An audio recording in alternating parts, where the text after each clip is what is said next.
Hi, me again. Again with the car talks, which is probably what's going to become normal because apparently I like to talk to myself in the car a lot. So today I was thinking about, on my ride home, I have been told that the neighborhood I drive through on the way home isn't the best.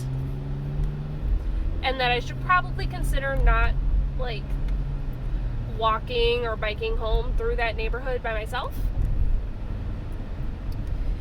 And I mean, that was a while ago because there was a day where like my car was, I didn't have a car to get home, so I needed someone to give me a ride home, and I kind of just figured I would just walk. And my boss was mad at me because he was like, "Were you just gonna fucking walk?" And I was like, "Yeah." He was like, "Don't do that. That's not a good neighborhood. Don't do that." It's like, oh, okay. Like, had never even crossed my mind. And it occurred to me that there have been very few times in my life where I have been in a neighborhood and felt super unsafe. And a lot of the time, like, even when I felt super unsafe, it was because someone had told me to be. And this is really not a great angle because you're seeing all my chins, but whatever. I'm dealing with it because this is whatever. But I was thinking about it today because, again, I'm on my way home from work and I'm just kind of thinking, like, looking at the neighborhood, I'm like, it doesn't, why would I feel unsafe? Like, I'm looking at them like there's people who are living their lives, you know,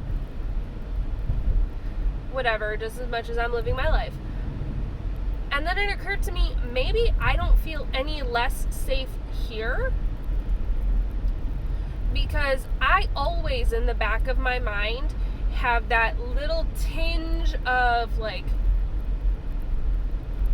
anxiety telling me, what if this happens? No matter what neighborhood I'm in. Like, if I'm in a safe-ass neighborhood, like, people have to tell me I'm in a safe neighborhood. And even then I'm like, yeah, but like, what if like some rando is in the neighborhood that's an asshole targeting a good neighborhood because he knows that people in good neighborhoods aren't like watching for shit.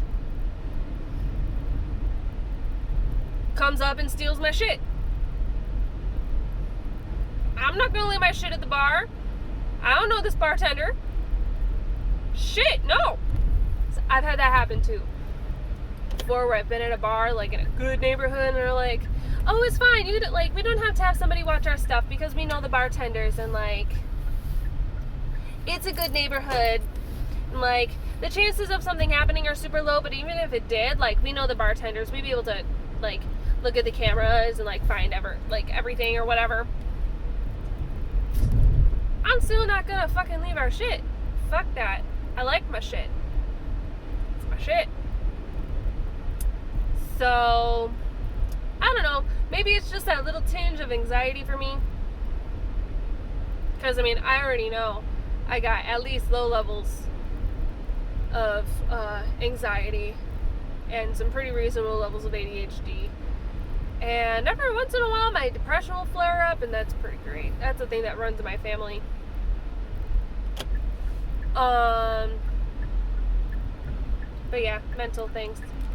Like, it kind of occurred to me today on my way home. I was like, maybe that's my anxiety that makes me feel no less safe in this normal level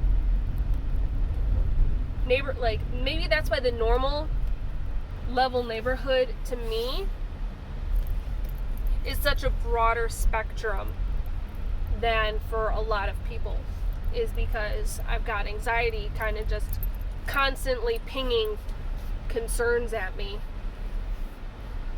And that was what I was thinking about on my way home today. So, thank you for joining me for this wonderful edition of What the Fuck is on Sarah's Mind while she's driving. Today. It's wonderful talking to you all again. And I'm home now, so I'm gonna go. Peace and love. I'm out. See you later.